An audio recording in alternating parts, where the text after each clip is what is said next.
My love, you're seeing this video because you're manifesting a life partner. You're manifesting a companion into your life. You're calling in the energy of your companion and partner with him.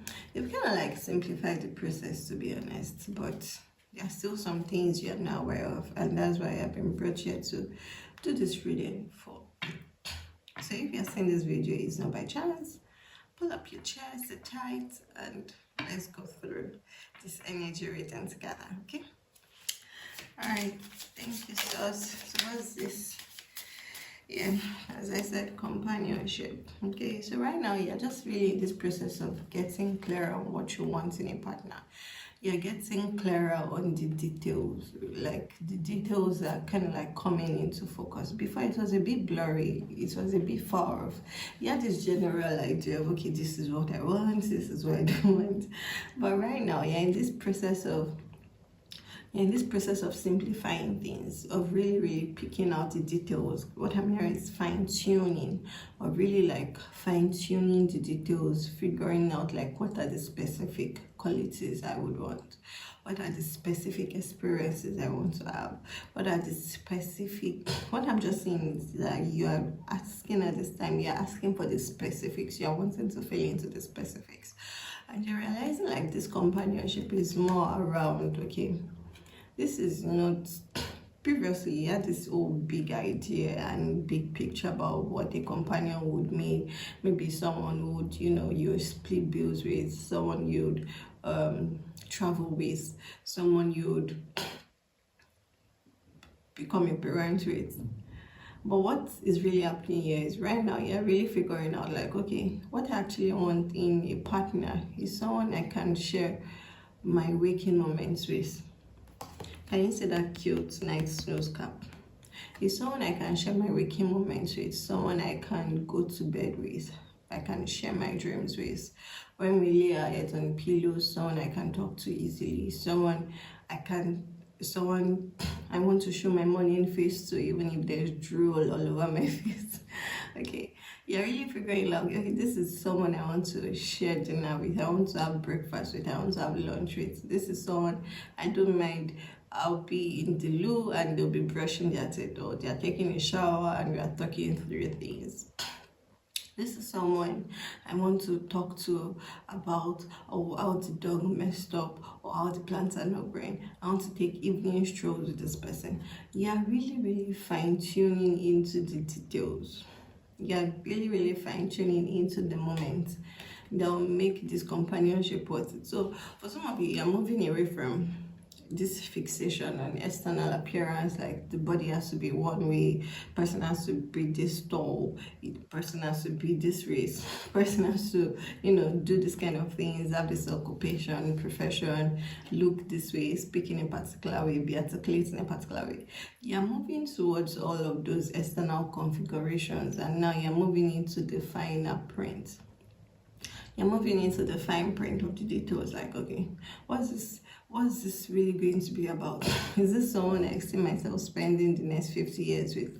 Is this someone I want to grow old with? Is this someone I don't mind them seeing me when I'm throwing up, when I'm sick, when I'm just not in the mood, when I'm having a bad hair day, when I don't want to do laundry, when I just don't want to talk to anybody, when I just want to myself, when I'm being crazy and running all around the house naked? Is this someone I want to share my life with in that sense? Okay, so you guys are really fine-tuning and getting clear about, okay, what is it about this partner you're calling in? Okay, that's what I've been brought here to do this reading with you. For some of you, you're also really figuring out, like, okay, the kind of person I want to be. What if they don't like kind of food I eat? How would that make me feel? Or what if they eat in a funny way? Or what if they don't? What if they can't cook? What if they cannot even appreciate fine food? And it's all this. Well, at first it seemed funny, but you're realizing those are the things that actually matter, not how beautiful or how handsome or how this person appears, or if you be proud when you go out together. No, you're shifting your mind away from all those external configurations and focusing on what really matters. Tradition. You guys are also breaking through. It's like those external configurations, they were more of traditional norms, like, you know, your customary regulations, obligations. For some of you, you've been like, okay, your tradition expects you to, yeah, you're shifting away from the traditional roles. Who is the homemaker? Who is the caregiver? Who is the caretaker? Who is the one? Who is the pet? Your whole concept about relationship is also shifting. I'm hearing like shifting away from patriarchy, shifting away from the man being the head of the house, being the one that has the whole say, being the one that decides and directs and commands and places others. Your whole idea and concept is shifting away from this tradition of what relationship could be, because you are realizing it goes beyond all those it goes beyond the marriage, it goes beyond the marriage ceremony, it goes beyond how people perceive you, it goes beyond what your family wants, it goes beyond what your friends advise you to go for, it goes beyond all that, and it's just distilled down to the basics, the fine print. Basically, what would keep you sane, what would keep you together, what would keep you happy, what would keep you, who would you like to share your happy moments with, who would you like to share your sad moments with, who would you like to share your crazy moments with. So you're breaking free of traditional molds, of traditional patterns, of the ways you've seen relationship in the past, of what your culture, your society, your family, what you've been brought to believe about relationships and partnerships. Do you get me? Okay. So you're breaking away and you're realizing like, okay, maybe it's time for me to start building my own tradition. It's time for me to start figuring out the values I want to pass down to my bloodline. It's time for me to write a new story for my family, for my bloodline. What I just keep saying is like for my genealogy, my generation, my birthline. But like what I'm saying is like the children and the generations are going to come from you, and you're realizing that is also based on this relationship, is also based on the partner you choose. And you're realizing like a lot of the things that you've conformed to, a lot of the things that kind of like try to dictate how you've approached relationships in the past were based on traditionalist models, were based on traditional ways of seeing things, were based on traditional modes. You wanted to fit in, even though you were not trying to do it consciously, but you wanted to fit in a way to what you've expected and you've accepted as a traditional definition of what it means to be in a relationship, of what it means to have a partner, of what it means to have a companion.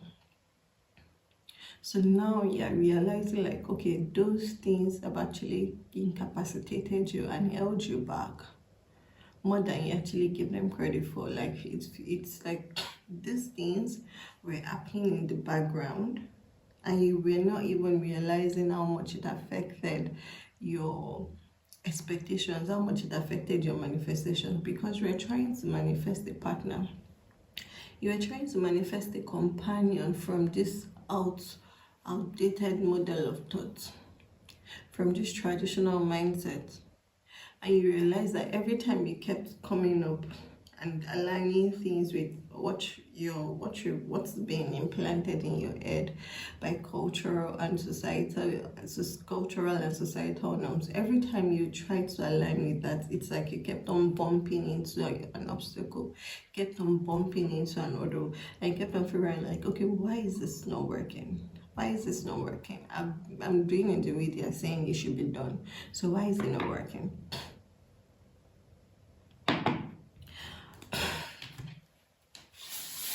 So let's see what your current energy is at this time. What's your current energetic archetype, and how is that influencing this your manifestation? So we've clearly seen that the traditional norms and beliefs you held on to, they've stopped you from moving forward. Now it's time for you to accept. You've got the ocean. It's time for you to accept that your feelings are powerful. Your emotions have to come into play. You can't just make a decision for relationship or partnership or companionship based on logic. No. Some of you, I'm also hearing like you might have like strong water energies, Pisces in particular, right? But there's also something coming through. That was very specific. But there's what's also coming through is the fact that you've been trying to make this relationship decision based on pure logic, based on logical calculations, based on pure logic, based on, okay, if A equals to B, then definitely C is going to be the inverse of D. That kind of straightforward thinking. And what you've been doing is you've not allowed yourself to sink into the emotions of what it means to be in a relationship. You've kind of like just focused your mind on the logical, superficial, physical aspect of what it means to be in a relationship without considering the emotional investment that is needed to ensure that this relationship you're trying to call in. Because you've been trying to do it in every other way they've told you to do it. But you're just bumping your head against the obstacle because you're not considering the emotional depth and emotional intimacy that comes with being in a relationship. You're not considering the emotional depth and emotional investment that is required for you to be in a companionship. That's the situation you're dealing with right now. That's what you need to confront. So Spirit is saying it's not about you just manifesting. It's also about you realizing where you've been holding back, what has seemingly been lacking in how you've shown up in your relationships. What has seemingly been lacking in how you show up in your relationships. You've got the river at the bottom of the deck. Okay?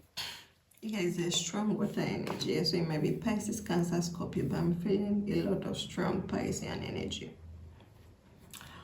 Alright, so let's see. What else is it for this collective? So what you need to deal with at this time, I'm being pulled to a different.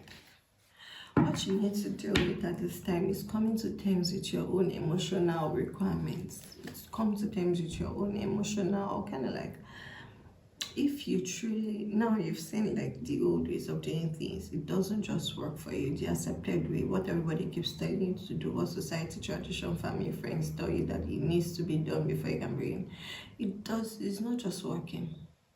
That's why you're in this process of wanting to simplify your manifestation about this connection and this partnership. Now, what's also coming through is the fact that what I'm just saying is like, it's just about it's about accepting your emotions. Please give some more clarity on that. It's about you just accepting your emotions. It's like you deprioritize emotions in all of this, your manifestation. When you're writing your qualities, like, oh, this person has to be this person, the person has to look like this, they have to make this amount, they have to do this, they have to dress like this, they have to speak like this, they have to live here, they have to do that, they have to. And at the bottom of the list, you're like, okay, this person should be patient, this person should be able to match my energetic frequency, this person should be able to be in touch with their feelings, this should be someone who has accepted their shadows, this is someone who has done the inner work, this is someone who is not afraid to cry, this is someone who is not afraid to laugh, this is someone who is able to tap into their emotions, this is someone who is able to feel deeply. You deprioritize all of those. You deprioritize all of those. 5 of Cups. You deprioritize all of those, and you kind of like, we're like, oh no, the emotional part is not important. What's important is the financial part, then the physical part, then the social part, then the. You were like, okay, this emotional side, I don't have time for this. If I show up with money, if I show up looking badass, you know, sexy body, you know, I show up with the latest, you know, working at getting the highest pay, working at this place, then this person I'm trying to call in, they wouldn't mind my emotional absenteeism. They wouldn't mind me not being able to show up for them emotionally, not being able to show up for myself, which leads to me not being able to show up for myself in the relationship, and then them in extension. And then them in extension.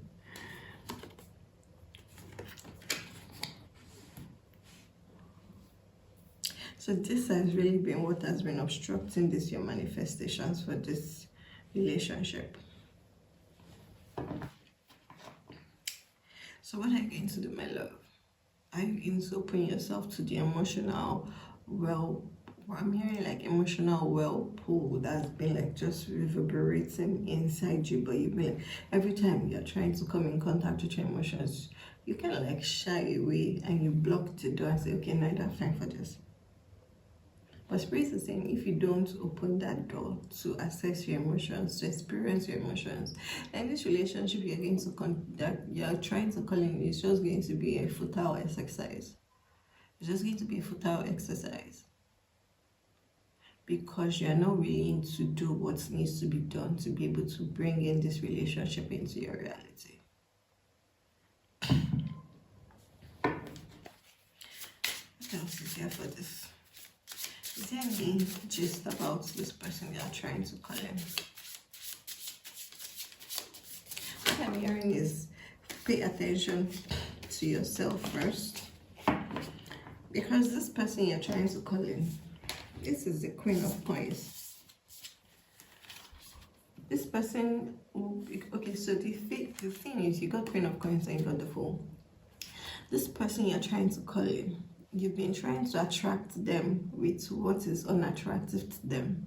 So for some of you, this is you trying to use your money to impress them, trying to use your looks, your appearance, the things you have. But this person is not moved. They are not impressed by your status. They are not impressed by your wealth. They are not impressed by what you own because they are the Queen of Coins. They already have everything. This is the abundant Empress. Imagine a queen. You're coming to, imagine like Cleopatra. You're trying to get Cleopatra's hand in marriage.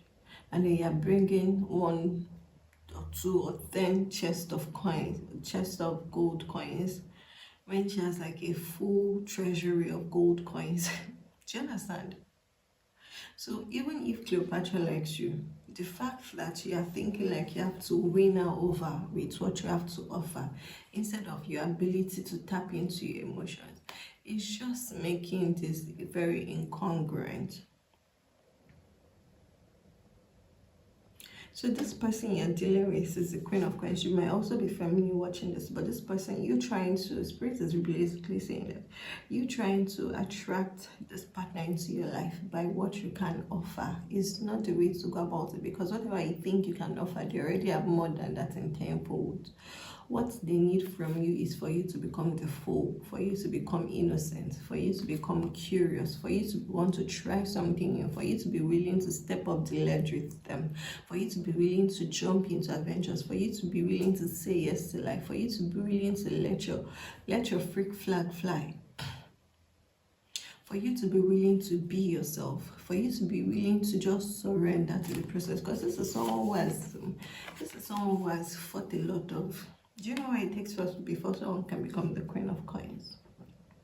She has mastered this energy, or he has mastered this energy if you're a feminine watching this. This person you're trying to call in someone who has mastered the energy of abundance. So those basic things, they are not interested. So it's like you're asking them to go to a level they've overcome, they've grown out of, they've outgrown.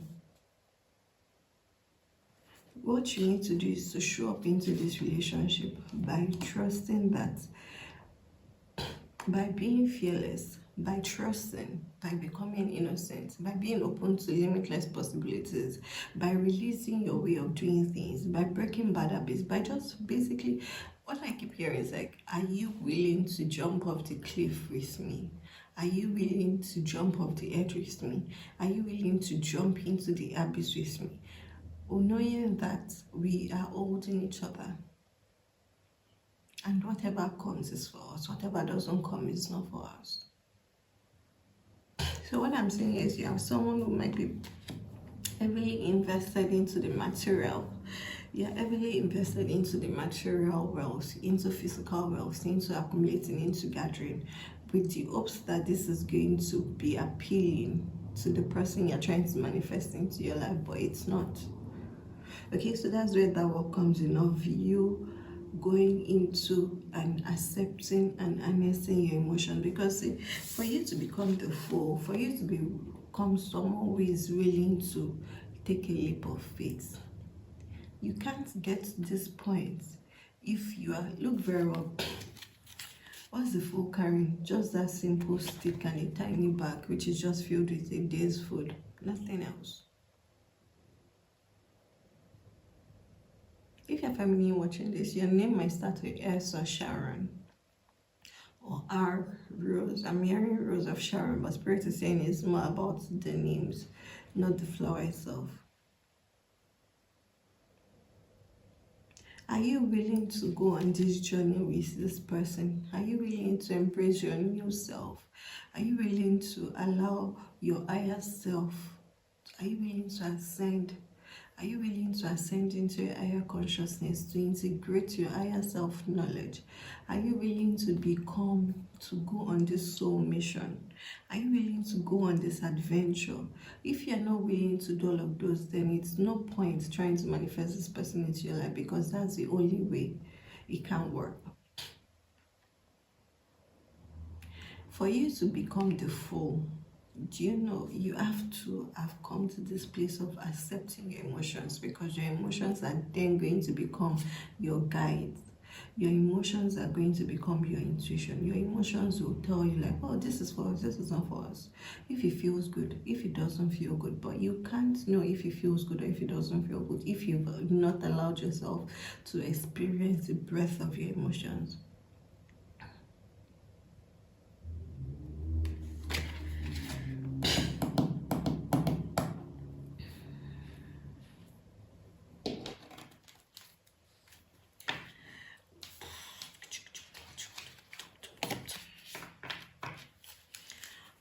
Let's see. Am I feeling full to give you specifics of your energy or where you're trying to manifest? Spirit is saying, no, that's not it right now. Your focus right now is on dealing with your emotions. Your focus right now is on dealing with who you are and accepting your emotions. That's your focus right now. Are you willing to let your emotions speak to you? Are you willing to allow love in? Not calculated love, not calculated affection, not calculated preconceived, preconfigured, you know, you mapped it out like, okay, if I do this, then this person will love this and then they'll, no. Are you willing to show up with your naked heart?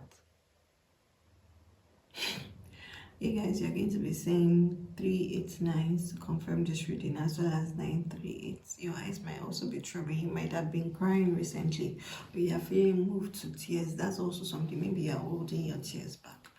Now, next steps after this is there's a communication that needs to happen. For some of you, this is you writing a letter to yourself, a letter to your inner self, and stating what you truly want to feel emotionally.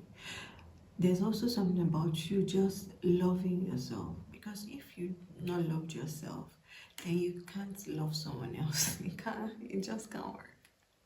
If you've not loved yourself, and loving yourself is not self-care, putting on face mask, you know, staying in, eating, drinking, watching TV, buying things, going shopping. That's not what I'm talking about. Loving yourself means being honest about, okay, this doesn't help me anymore. This doesn't serve me. This is not working for me. This is harmful to me. This is not beneficial to me. To me, not to me, the external me, not the physical me. To me, the spiritual me, the inner me, the soul me. So are you going to choose to ascend? Are you going to choose to go on this journey? I'm also hearing something like maybe there's a new home, there's travel, there's a new home. This is making me feel like you're needing to leave this lower castle to go into the higher castle. It's set up high up in the mountains. For you to be able to ascend, you need to be willing to trust yourself that you can make this journey through. Okay, there's also communication that needs to happen.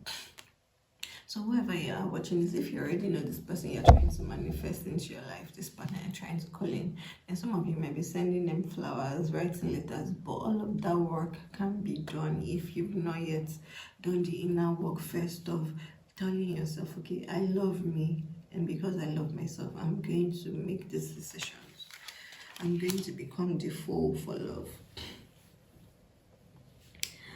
Offer you willing to go for love? Offer, are you willing to go for love? Alright, Spirit. Final message for this collective. Thank you. Let's wrap up this reading. I let the universe catch up with my dreams. I let the universe catch up with my dreams. I let the universe catch up with my dreams. Oh, you guys are going to be seeing 389s. You're also going to be seeing 555s. You're going to be seeing 555s, 389s. Okay? As well as 35, 34, 3534. Alright, my love, if this reading found you, it wasn't by chance. This is what the universe wants you to know right now. I love you. Take care of yourself.